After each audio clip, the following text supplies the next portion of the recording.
നമ്മൾ എപ്പോഴും പറയും മാനത്ത് മഴ കണ്ടാൽ അപ്പൊ കറണ്ട് പോകും. ഇത് നമ്മൾ സ്ഥിരം കേൾക്കുകയും പറയുകയൊക്കെ ചെയ്യുന്ന ഒരു വാക്കാണ്. നമ്മുടെ കേരളത്തിലെ ഭൂപ്രകൃതിയും സാഹചര്യവും ഒക്കെ അനുസരിച്ചിട്ട് ഇത് ഏറെക്കുറെ ശരിയുള്ള ഒരു കാര്യം കൂടിയാണ്. മഴക്കാലം ആകുമ്പോഴേക്ക് നമ്മൾ സ്ഥിരം നേരിടുന്ന ഒരു പ്രതിസന്ധിയാണ് ഈ മഴ പെയ്യുമ്പോൾ അല്ലെങ്കിൽ കാറ്റടിച്ചാൽ അല്ലെങ്കിൽ ഒരു ഇടി വെട്ടിയാൽ അപ്പോൾ കറണ്ട് പോകും. ഇങ്ങനെ ആകുമ്പോൾ KSEB തെറി വിളിക്കുന്നവർ നമ്മുടെ നാട്ടിൽ കുറവൊന്നുമല്ല. എന്ന് വെച്ചാൽ പലർക്കും പല ആവശ്യങ്ങളാണ്. കല്യാണമായിരിക്കാം, ISL ഫുട്ബോൾ ആയിരിക്കാം, IPL ക്രിക്കറ്റ് ആയിരിക്കാം, അല്ലെങ്കിൽ സിനിമ ആയിരിക്കാം. പല പല കാര്യങ്ങളിൽ ഏർപ്പെട്ടിരിക്കുമ്പോഴാണ് ഇങ്ങനെ കറണ്ട് പോകുന്നത്. മഴക്കാലമായി കഴിഞ്ഞാൽ കറണ്ട് പോവുകയും അപ്പോൾ തന്നെ വരികയും വീണ്ടും പോവുകയൊക്കെ ചെയ്യുന്നത് സർവ്വസാധാരണമായിട്ടുള്ള ഒരു കാര്യമാണ് അല്ലേ? ഇങ്ങനെ തുടർച്ചയായിട്ട് കറണ്ട് പോവുകയും വരുകയൊക്കെ ചെയ്യുന്നതിനുള്ള കാരണങ്ങളും അതിൽ നിന്ന് നമുക്കുണ്ടായിരിക്കേണ്ട കുറെ അറിവുകളും മനസ്സിലാക്കുന്നതിന് മുമ്പ് ഞാൻ Bijuarjun B.S Electrical Solutionsന്റെ ഇലക്ട്രിക്കൽ ടിപ്സുകളും അറിവുകളും ഉൾപ്പെടുത്തിക്കൊണ്ടുള്ള ഈ വീഡിയോയിലേക്ക് സ്വാഗതം. ഈ വീഡിയോയിൽ പറയുന്ന കാര്യങ്ങൾ നിങ്ങൾക്കൊരു പുതിയ അറിവായി തോന്നുന്നുവെങ്കിൽ നിങ്ങൾ കമന്റ് ചെയ്യുകയും ഷെയർ ചെയ്യുകയും സബ്സ്ക്രൈബ് ചെയ്യുകയും ചെയ്യുക. ഇന്നത്തെ നമ്മുടെ വീഡിയോയിൽ ഉൾപ്പെടുത്തിയിരിക്കുന്ന വിവരങ്ങൾ സാധാരണക്കാരായ ആൾക്കാർക്കും ഇലക്ട്രീഷ്യന്മാർക്കും മറ്റെല്ലാവർക്കും ഓർത്തിരിക്കേണ്ട ഒരുപാട് അറിവുകൾ ഉൾപ്പെടുത്തിക്കൊണ്ടുള്ള ഒരു വീഡിയോ ആണ്. കൂടുതൽ വീഡിയോയിലേക്ക് പോകുന്നതിന് മുമ്പ് തന്നെ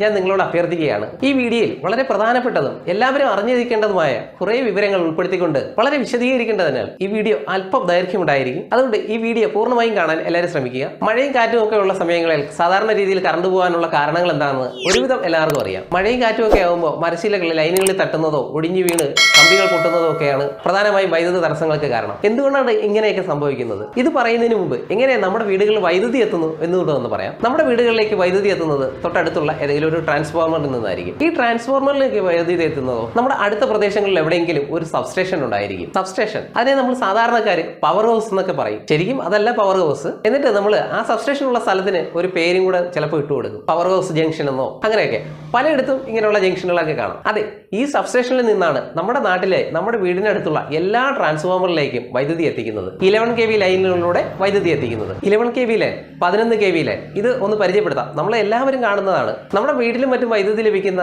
പോസ്റ്റുകൾക്ക് മുകളിലൂടെ സാധാരണ ലൈനിനെ അപേക്ഷിച്ച് കുറച്ചുകൂടി കനം കൂടിയ ഒരു 3 കമ്പി ഇങ്ങനെ പോകുന്നത് കാണാം. അതാണ് 11 kV ലൈൻ, 11 kV ലൈൻ എന്ന് പറയുന്നത്. ആ ലൈൻ നമ്മുടെ സബ്സ്റ്റേഷനുകളിൽ നിന്നും ട്രാൻസ്ഫോമറിലേക്ക് വൈദ്യുതി എത്തിക്കുന്നതിനുള്ള ഒരു ലൈനാണ്. അതിൽ നിന്ന് ഒരിക്കലും വീടുകളിലേക്ക് കണക്ഷൻ എടുക്കാറില്ല. നമ്മുടെ വീടുകളിലേക്ക് കിട്ടുന്ന വൈദ്യുതി സിംഗിൾ ഫേസ് ആണെങ്കിൽ 230 വോൾട്ടും 3 ഫേസ് ആണെങ്കിൽ 415 വോൾട്ടും ആണെന്ന് ഒരുവിധം എല്ലാവർക്കും അറിയാം. നമ്മുടെ വീട്ടിലേക്ക് ലഭിക്കുന്ന വൈദ്യുതി 230 വോൾട്ടോ 415 വോൾട്ടോ ആണെങ്കിൽ അതിന് തൊട്ട് മുകളിലൂടെ തന്നെ പോകുന്ന ഈ ലൈനിലെ വൈദ്യുതി എന്ന് പറയുന്നത് 11,000 വോൾട്ടാണ്. 11,000 നമ്മുടെ വീടുകളിൽ ലഭിക്കുന്നതിന് എത്രയോ മടങ്ങ് വലുതാണ് അതിലൂടെ കടന്നു പോകുന്ന വോൾട്ടേജ്. അപ്പോൾ മഴയും കാറ്റും ഒക്കെ ഉള്ള സമയത്ത് ഈ ചില്ലകൾ വെള്ളം വീണ് നനഞ്ഞ് ഭാരം കൂടിയിട്ട് നേരെ വന്ന് 11 kV ലൈനിലേക്ക് തട്ടുകയും അപ്പോൾ ആ സമയം അവിടെ ഒരു പൊട്ടലും ചീറ്റിലൊക്കെ കാണുകയും കറണ്ട് പോവുകയും ചെയ്യും. കുറച്ച് സമയം കഴിയുമ്പോൾ വീണ്ടും കറണ്ട് വരും. അങ്ങനെ ഓരോ മഴയും കാറ്റും ഉണ്ടാകുമ്പോഴെല്ലാം ഇതിങ്ങനെ സംഭവിച്ചുകൊണ്ടിരിക്കും. ഇതുപോലെ തന്നെ ഒരു കാരണമാണ് 11 kV ലൈൻ കടന്നു പോകുന്ന പോസ്റ്റുകളിലെ ഇൻസുലേറ്ററിൽ ഉണ്ടാകുന്ന തകരാറുകളും മഴയാകുമ്പോൾ ഇതുപോലെ കറണ്ട് പോകാനുള്ള ഒരു കാരണമായിട്ട് വരും. ഇങ്ങനെ കറണ്ട് പോകുകയും വരികയും ചെയ്യുന്ന ഈ കാരണത്താലാണ് നമ്മൾ എപ്പോഴും പറയും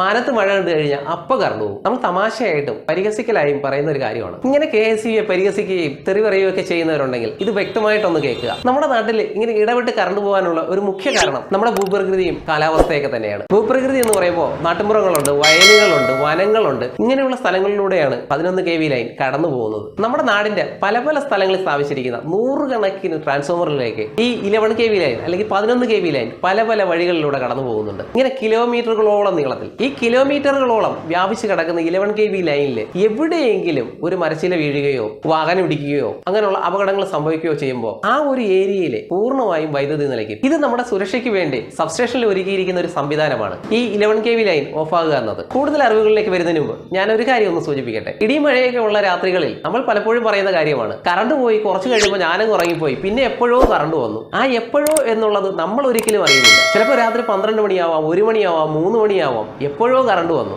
എത്ര മനുഷ്യർ കഷ്ടപ്പെട്ടിട്ടുണ്ടെന്ന് നമ്മൾ ഒരിക്കലും ചിന്തിക്കാറില്ല. നമ്മൾ നേരത്തെ പറഞ്ഞല്ലോ കറണ്ട് പോകാനുള്ള കാരണം മഴയും കാറ്റും ഒക്കെ ഉള്ളപ്പോൾ ചില്ലകൾ ഒടിഞ്ഞു വീഴുക, മരത്തിന്റെ ചില്ലകൾ വന്ന് തട്ടുക, മറ്റ് അപകടങ്ങൾ ഉണ്ടാകുക. ഇതൊക്കെ ചിലപ്പോൾ വയൽ പ്രദേശങ്ങളായിരിക്കാം, വനത്തിനുള്ളിലായിരിക്കാം, റോഡിലായിരിക്കാം, ജനവാസം ഉള്ള സ്ഥലത്തായിരിക്കാം, ഇല്ലാത്തടത്തായിരിക്കാം, എവിടെ വേണമെങ്കിലും ആകാം. പക്ഷെ വീണ്ടും കറണ്ട് വരണമെങ്കിൽ അത് അവിടെ നിന്ന് മാറ്റിയെങ്കിൽ മാത്രമേ, ആ തടസ്സം മാറ്റിയെങ്കിൽ മാത്രമേ കറണ്ട് വരൂ എന്ന് മാത്രം നമ്മൾ ചിന്തിക്കുക. അപ്പോൾ രാത്രി 2 മണിക്കും 3 മണിക്കും ഒക്കെ കറണ്ട് വന്നു എന്ന് പറഞ്ഞാൽ KSEB ജീവനക്കാർ ആ തകരാറ് കണ്ടുപിടിക്കാൻ അത്രത്തോളം കഷ്ടപ്പെട്ടുവെന്നും ആ രാത്രികളിൽ പോലും അവർ ആ മരങ്ങൾ മുറിച്ചു മാറ്റിയിട്ടോ ആ ചില്ലകൾ എടുത്ത് കളഞ്ഞിട്ടോ ഒക്കെ വൈദ്യുതി പുനഃസ്ഥാപിച്ച് തന്നു എന്ന് നമ്മൾ ഒരിക്കലും മറക്കരുത്. നമ്മുടെ നാടിന്റെ വിവിധ ഭാഗങ്ങളിൽ ഇരിക്കുന്ന 100 കണക്കിന് ട്രാൻസ്ഫോമറുകളിലേക്ക് വൈദ്യുതി എത്തിക്കുന്നത് സബ്സ്റ്റേഷനിൽ നിന്നാണെന്ന് ഞാൻ പറഞ്ഞായിരുന്നു. നമ്മുടെ നാട്ടിൽ ഒരു ഇലക്ട്രിക് സെക്ഷൻ ഓഫീസ് ഉണ്ടാവും. ആ സെക്ഷൻ ഓഫീസിന്റെ പരിധിയിൽ ട്രാൻസ്ഫോമറുകൾ ഉണ്ടാവും. കിലോമീറ്ററുകളോളം വ്യാപിച്ച് കിടക്കുന്ന 11 kV ലൈനിന്റെ ഒരു ശൃംഖലയിൽ ഇതുപോലുള്ള 5ഓ 6ഓ 10ഓ അതിൽ കൂടുതലോ സെക്ഷൻ ഓഫീസുകളെ ഉൾക്കൊള്ളിച്ചുകൊണ്ടാണ് ഒരു സബ്സ്റ്റേഷൻ വർക്ക് ചെയ്യുന്നത്. അതായത് ഒരു സബ്സ്റ്റേഷനിൽ നിന്നും ഇതുപോലുള്ള 5 ഇലക്ട്രിക്കൽ സെക്ഷൻ പരിധിയിലേക്ക് 11 kV ലൈനുകൾ ഇങ്ങനെ പോകുന്നുണ്ടാവും. ഇങ്ങനെ സബ്സ്റ്റേഷനിൽ നിന്നും പല പല സെക്ഷന്റെ പരിധിയിലേക്ക് പോകുന്ന 11 kV ലൈനുകളെ ഫീഡറുകൾ എന്നാണ് അറിയപ്പെടുന്നത്. ഇങ്ങനെ ഒരു സബ്സ്റ്റേഷനിൽ നിന്നുള്ള 11 kV ലൈൻ ആ നാട്ടിലെ 100 കണക്കിന് ട്രാൻസ്ഫോമറുകൾ ബന്ധിപ്പിച്ചിരിക്കുന്നു. ഈ സബ്സ്റ്റേഷനിൽ ഇതിന്റെ പ്രവർത്തനത്തെ കണ്ണിമ ചിമ്മാതെ വീക്ഷിച്ചുകൊണ്ടിരിക്കുന്ന ഓപ്പറേറ്ററും അവരുടെ ഷിഫ്റ്റ് അസിസ്റ്റന്റും അത്തരത്തിലുള്ള ജീവനക്കാരും ഉണ്ടാവും. 24 മണിക്കൂർ പകലെന്നോ രാത്രിയെന്നോ ഇല്ലാതെ. രാത്രി കാലങ്ങളിലൊക്കെ കറണ്ട് പോവുകയും വരികയും ഇടപെട്ട് ഇങ്ങനെ പോവുകയും വരികയൊക്കെ ചെയ്തുകൊണ്ടിരിക്കുമ്പോൾ നമുക്ക് വൈദ്യുതി എത്തിച്ചു തരുന്ന ആ സബ്സ്റ്റേഷനിലെ അവസ്ഥ എന്താണെന്ന് ഞാൻ ലളിതമായിട്ടൊന്ന് പറയാം. സബ്സ്റ്റേഷന്റെ സമയത്തൊക്കെ താമസിക്കുന്നവരുണ്ടെങ്കിൽ അവർക്ക് വളരെ വേഗം മനസ്സിലാവും. മഴ പെയ്യുമ്പോഴോ കാറ്റടിച്ചോ ഒക്കെ കറണ്ട് പോകുന്ന സമയത്ത് ഈ സബ്സ്റ്റേഷനുള്ളിൽ വലിയ ശബ്ദത്തിൽ സൈറൺ മുഴങ്ങുകയും ട്രിപ്പ് ആവുകയാണ് ചെയ്യുന്നത്. അപ്പോൾ നല്ല മഴയും കാറ്റും ഒക്കെ ഉള്ള സമയമാണെങ്കിൽ ആ സബ്സ്റ്റേഷനുള്ളിൽ എന്തായിരിക്കും നിങ്ങൾ ഒന്ന് ചിന്തിച്ചു നോക്കുക. ഞാനൊന്ന് ചുരുക്കി പറയാം. ഒരു മെഡിക്കൽ കോളേജിന്റെ അത്യാഹിത വിഭാഗത്തിന് മുന്നിൽ നമ്മൾ ചെന്ന് നിന്നാലുള്ള അവസ്ഥ എന്താണ്? അതേ പ്രതീതിയായിരിക്കും. അതായത് 100 കണക്കിന് ട്രാൻസ്ഫോമറുകൾക്ക് 11 kV ലൈൻ എത്തിച്ചു കൊടുക്കുന്നത് അവിടെ നിന്നാണ്. കിലോമീറ്ററുകളോളം വ്യാപിച്ചു കിടക്കുന്ന പരിധിയുണ്ട് അതിന്. ഈ പരിധിയിൽ എവിടെയെങ്കിലും ഒരു ചില്ല ഒടിഞ്ഞു വീണാലോ ഒരു ഇൻസുലേറ്റർ തകരാറായാലോ ആ നിമിഷം അവിടെ സൈറൺ മുഴങ്ങുകയും വലിയ ശബ്ദത്തോടു കൂടി തന്നെ അവിടുത്തെ സ്വിച്ച് ഓഫ് ആവുകയും ചെയ്യും. അപ്പോൾ ഒരു ട്രാൻസ്ഫോമറിൽ നിന്നും നമ്മുടെ വീട്ടിലേക്ക് വൈദ്യുതി വയ്ക്കുകയും ഒരു കാറ്റോ മഴയോ ഉണ്ടാകുമ്പോൾ 1-2 പ്രാവശ്യം കറണ്ട് പോവുകയും ചെയ്യുമ്പോൾ നമ്മൾ അതിനെ പരിഹസിക്കുകയും തെറി പറയുകയും ഒക്കെ ചെയ്യുന്ന സമയത്ത് 100 കണക്കിന് ട്രാൻസ്ഫോമർ പരിധിയെ കൺട്രോൾ ചെയ്യുന്ന ആ സബ്സ്റ്റേഷനുള്ളിലിരിക്കുന്ന അവരുടെ അവസ്ഥ എന്തായിരിക്കും? അധികം പേരൊന്നും കാണില്ല, 2-3 പേരെ കാണും. മാനത്ത് മഴ കണ്ട ഏത് പാതിരാത്രിക്ക് നമുക്ക് നന്നായിട്ട് ഉറങ്ങാൻ പറ്റും. പക്ഷേ സബ്സ്റ്റേഷനിൽ വർക്ക് ചെയ്യുന്നവർക്ക് ഒരുപോലെ കണ്ണടയ്ക്കാൻ പറ്റില്ല മാനത്ത് മഴ കണ്ടാൽ. ഈ വീഡിയോ ഒരുപാട് നീണ്ടുപോകുന്നെന്ന് അറിയാം. എങ്കിലും ഈ പറഞ്ഞ കാര്യങ്ങളിൽ നിന്ന് നമ്മുടെ സുരക്ഷയ്ക്ക് വേണ്ടി അല്ലെങ്കിൽ മറ്റുള്ളവരുടെ സുരക്ഷയ്ക്ക് വേണ്ടി നമ്മൾ കുറച്ച് കാര്യങ്ങൾ പറയുകയാണ്. ഇനി പറയുന്ന കാര്യങ്ങൾ വ്യക്തമായിട്ടൊന്ന് മനസ്സിലാക്കിയിരിക്കുക. കറണ്ട് പോകുന്നത് 2 രീതിയിലാണ്. ഒന്ന് കറണ്ട് ഓഫ് ചെയ്യുന്നത്, രണ്ടാമത്തേത് എന്തെങ്കിലും കാരണത്താൽ തനിയെ ഓഫായി പോകുന്നത്. അതിൽ ഒന്നാമത് പറഞ്ഞത് കറണ്ട് പോകുന്ന രീതി നമ്മുടെ ഇലക്ട്രിക്കൽ സെക്ഷൻ ഓഫീസിന്റെ അറിവോടുകൂടി സബ്സ്റ്റേഷനിൽ ഓഫ് ചെയ്യിക്കുന്ന രീതിയാണ്. അത് 3 രീതിയിൽ ഓഫ് ചെയ്യിക്കുന്നുണ്ട്: blink, switch off, shut down. ഇതിൽ ബ്ലിങ്ക് എന്ന് പറയുന്നത് നമ്മൾ ആ പറയുന്ന പോലെ തന്നെ ബ്ലിങ്ക് ഒന്ന് മിന്നി പോവുക. അതായത് KSEB ജീവനക്കാർക്ക് എന്തെങ്കിലും ഒരു വർക്ക് ചെയ്യുന്നതിന് ഒരു അല്പസമയം ഒന്ന് ഓഫ് ചെയ്യുക, ഒന്ന് ഓൺ ചെയ്യുക. അതായത് 1 മിനിറ്റിനുള്ളിൽ കറണ്ട് പോയി വരുന്നതിനെ ബ്ലിങ്ക് എന്ന് പറയും. അത് നമ്മൾ കുട്ടികളൊക്കെ തമാശ രൂപത്തിൽ ഇങ്ങനെ പറയും, ഞാൻ 60 എണ്ണുന്നതിന് മുമ്പ് കറണ്ട് വരും എന്നൊക്കെ പറഞ്ഞ് കേൾക്കാറുണ്ടല്ലോ. രണ്ടാമത്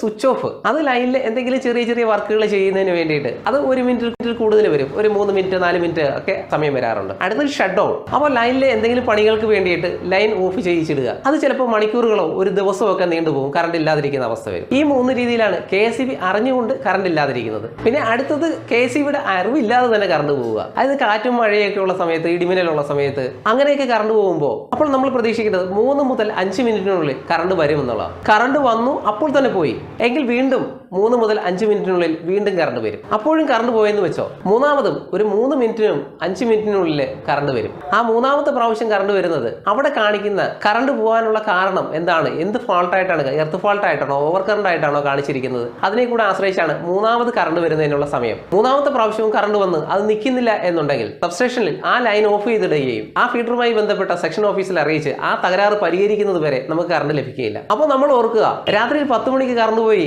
വെളുപ്പിനെ 2 മണിക്കോ 3 മണിക്കോ ഒക്കെ കറണ്ട് വന്നു എന്ന് പറയുമ്പോൾ നമ്മൾ ഓർക്കുക, നമ്മുടെ KSEB സ്റ്റാഫുകൾ ആ സമയം അത്രയും ആ ഒരു തകരാറ് കണ്ടുപിടിക്കാൻ നെട്ടോട്ടം ഓടുകയായിരുന്നു. മലകളും കാടുകളും ഒക്കെ കയറി ഇറങ്ങി തകരാറ് കണ്ടുപിടിച്ച് പരിഹരിച്ചതിന് ശേഷമാണ് നമുക്ക് കറണ്ട് ലഭിച്ചതെന്ന് നമ്മൾ ഒരിക്കലും മറക്കരുത്. ഇത്രയും കാര്യങ്ങൾ പറയുമ്പോൾ ഇതിൽ നിന്ന് നമ്മൾ മനസ്സിലാക്കിയിട്ട് പ്രധാനപ്പെട്ട ഒരു അറിവ് നമ്മുടെ മനസ്സിൽ എപ്പോഴും സൂക്ഷിക്കുക. നമ്മുടെ വീടിന് സമീപത്തൂടിയോ മറ്റോ ഒക്കെ 11 kV ലൈൻ പോകുന്നുണ്ടെങ്കിൽ അതിലെ വോൾട്ടേജ് എന്ന് പറയുന്നത് നമ്മുടെ വീട്ടിൽ ലഭിക്കുന്നതിന്റെ 10 മടങ്ങാണെന്ന് നമ്മൾ ഓർക്കുക. 11 kV ലൈനിൽ നിന്നും വൈദ്യുതാഘാതം ഏൽക്കാനുള്ള സാഹചര്യങ്ങൾ പൂർണ്ണമായിട്ട് ഒഴിവാക്കാൻ ശ്രമിക്കുക. 11 kV ലൈനിൽ വാഹനം പിടിച്ചിട്ടോ, പോസ്റ്റിൽ വാഹനം പിടിച്ചിട്ടോ, മരച്ചില്ലകൾ ഒടിഞ്ഞു വീണോ, ലൈൻ പൊട്ടി വീഴാനൊരു സാഹചര്യം ഉണ്ടായാൽ, അല്ലെങ്കിൽ മഴയത്ത് ചില്ല വീണിട്ടൊക്കെ കറണ്ട് പെട്ടെന്നൊരു പൊട്ടിത്തെറിയൊക്കെ ആയിട്ട് കറണ്ട് മൊത്തത്തിൽ പോകാൻ ഒരു സാധ്യത ഉണ്ടായാൽ നമ്മൾ പ്രത്യേകം ഓർത്തിരിക്കേണ്ട ഒരു കാര്യം, 3 മുതൽ 5 മിനിറ്റിനുള്ളിൽ വീണ്ടും കറണ്ട് വരും. അത് നമ്മൾ ഒരിക്കലും മറക്കരുത്. ഒരാൾ അപകടത്തിൽ പെട്ടുകിടക്കുകയാണെങ്കിലും നമ്മുടെ മനസ്സിലുണ്ടായിരിക്കണം 3 മുതൽ 5 മിനിറ്റിനുള്ളിൽ വീണ്ടും കറണ്ട് വരും, വീണ്ടും വലിയൊരു അപകടത്തിന് സാധ്യതയുണ്ട്. നമ്മൾ രക്ഷാപ്രവർത്തനത്തിന് ഏർപ്പെടുമ്പോൾ 3 മിനിറ്റിനുള്ളിൽ നമുക്ക് രക്ഷാപ്രവർത്തനം നടത്താൻ കഴിയും എന്ന് ഉറപ്പുണ്ടെങ്കിൽ മാത്രം അതിന് മുതിരുക. അല്ലെങ്കിൽ എത്രയും വേഗം KSEB വിളിച്ചറിയിക്കുക. ഇങ്ങനെ